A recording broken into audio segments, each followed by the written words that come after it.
Hello, I'm Evelyn Graham, and today I'll be telling you about the World War One, also known as the War to End All Wars, as stated by Woodrow Wilson. Before the U.S. entered the war, many Americans thought it was absurd to enter a war so far away.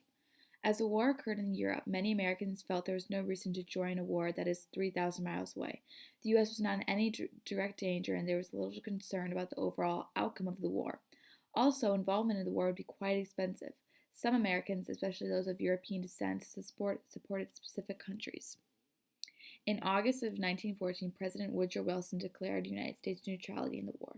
In Europe, stating the United States must be neutral in the fact as well as in the name, and every man who really loves America will act and speak the true spirit of neutrality, which is in the sport of impartiality, fairness, and friendliness to all concerned. But over the course of 3 years, many things happened to change this. Here are the causes of the United States entering the Great War. The first cause was the United States' sympathy towards their allies, England, and the fact that they had more ties and stronger links towards England. 4. Historical roots, the common language, the immense amount of trade they do, similar culture, way of life, legal system. But, of course, German Americans felt ties to their homeland, but both sides did not like the German war injustices. Another reason for the British blockade was the British blockade, which led to the German submarines, also known as Unterseeboots.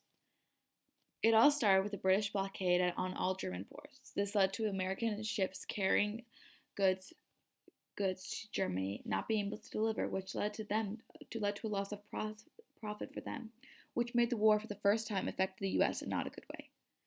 Germany responded to this with submarines called U-boats or Unterseeboots. These boats quickly became a problem when they started to attack non-military boats, killing many innocent people. Next on the list of causes for entering the war was Lusitania. Lusitania was a British ocean liner which was briefly the largest passenger ship. On Lusitania's return of its 101st voyage, it was torpedoed near the coast of Ireland on 2:12 p.m. on May 7th. 1,100 of the 1,900 on the ship were killed in the attack, almost 130 of those being Americans. This caused an uproar because American lives were now being lost over this war. Next is the Sussex Pledge. The German government agreed not to sink any more liners. However, Germans broke this promise with sinking the French passenger steamer, the Sussex. This promise was broken on the 24th of March 1916 when a German submarine torpedoed the ferry SS Sussex, which sustained heavy damage, killing 50 and injuring hundreds, including 3 Americans. President Woodrow Wilson's response was, if the Imperial Germany would not immediately stop its unrestricted submarine warfare, the government of the United States would be forced to the conclusion that there is but one course it can pursue, and otherwise would break off diplomatic relations. In May 1916, the German government issued a pledge to the United States that the Imperial Navy would not attack passenger ships and would further allow the crew of merchant ships which carried war material to exit their vessels before they would be sunk. Last is the Zimmermann Note. Wilson called for a new step called armed neutrality, which means that he wanted to arm the merchant vessels traveling to Europe to protect American commerce, and also encourage American war industry to assume a war footing by supplying military goods. British naval intelligence officers intercepted the following correspondence between German Foreign Minister Arthur Zimmermann and the German Minister in Mexico. As you can see, the note proposes a German military alliance with Mexico and Japan against the United States. The Germans made good on their promises as 4 unarmed merchant ships were sunk, killing 36 American sailors. The Sussex Pledge was revoked, and the seas were no longer safe for American ships. This is what tipped U.S. over the edge. It's time for war. President Woodrow Wilson addressed the Congress in a speech to declare war on Germany, in which he stated that he called them together to make a decision that was larger than him based on the Constitution. What Germany was doing is wrong, and they must do what is right, the right thing, and they must We've tried armed neutrality and it did not work. This is Germany's fault. What they are doing is war and we must respond. We must use everything we have. The government is going to take control and mobilize. The government is going to need to be run by the industry. The government is going to run the industry. America is going to have a draft in order to get the numbers that needed. To do all of this, they're going to have to raise taxes. This is not against the German people, although a lot of people at the time did think that. The main part of his entire speech is when he stated, "The world must be safe for the democracy." He then stated that this is not about us or for us to gain anything. He did not need anything, and America did not want to gain anything from this war but peace. We will not stop or be satisfied until freedom is secure. During war life, the home front was drastically changed in many ways.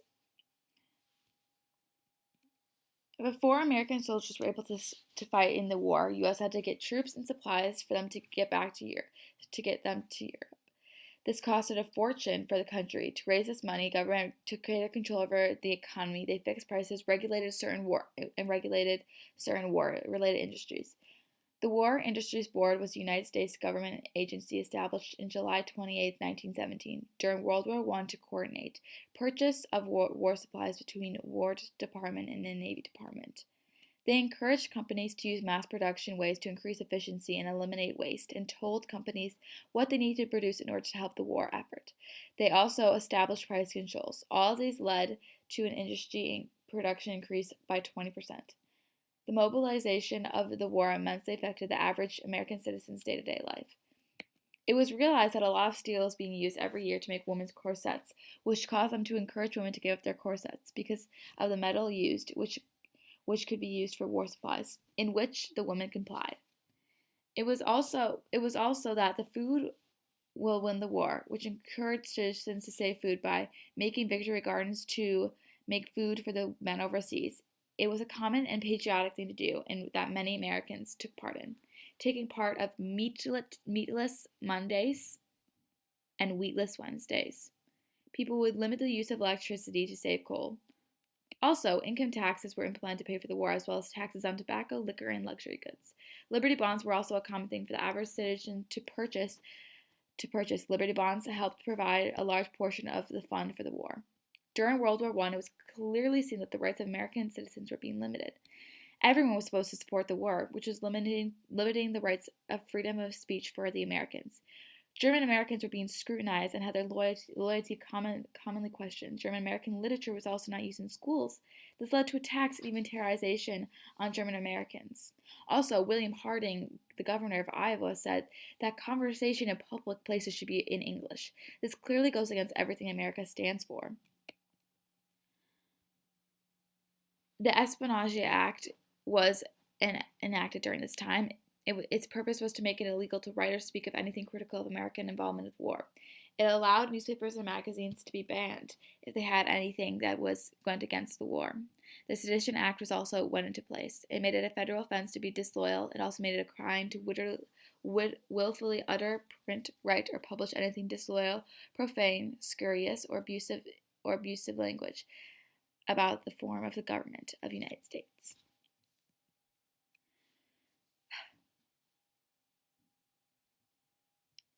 Women, African Americans, and German Americans also played a large role in the war. This time period led to large changes in progress for all of them. Some African Americans did not want to support the war because they did not want to support a racist government. During this time, many African Americans migrated up north to provide for industry with labor that they need to supply war materials. Due to the large amount of white men gone in the war, it led to an opening for them for opportunity. African Americans saw far better opportunity up north, but it wasn't all sunshine and rainbows, of course. Many people were very upset that the African Americans were being hired, which caused riots, in which some turned violent. There was a large change for women during the time of World War I. More than 1 million women sustained jobs which had previously been seen as men's work, such as working in the factory, shipyard, plowing fields, fixing cars, and so much more. President Woodrow Wilson encouraged employers to pay women the same amount as they would for men, but few did. Many women helped the war cause by volunteering as nurses selling Liberty bonds. Women were also given the opportunity to participate in the Navy because gender was not specified in the rules. People started appreciating the work that was done by women, which sparked a change. It was the start of the push for change for women. German Americans experienced a lot during the period, but it wasn't good. They were terrorized and their loyalty was questioned constantly. Many Americans started to hate German Americans, which led to many struggles for German Americans during the time of World War I. Milwaukee, Wisconsin during the war. In the beginning, Wisconsin did not want to get involved with the war. Milwaukee contained a large amount of German Americans, which led to a large support for Germany. Milwaukee, Wisconsin was also part of the German Triangle. Now let's move on to the other side of the war, the battlefield. It's a miserable life, shivering in these wretched holes of dirt, living in our own holes in the ground, only showing our heads outside to fight and feed. Stated by Alan Seeger, an American poet. The only way for them to defend was to dig holes, which is how they got trenches. There were 475 miles of trenches. These trenches were far from safe.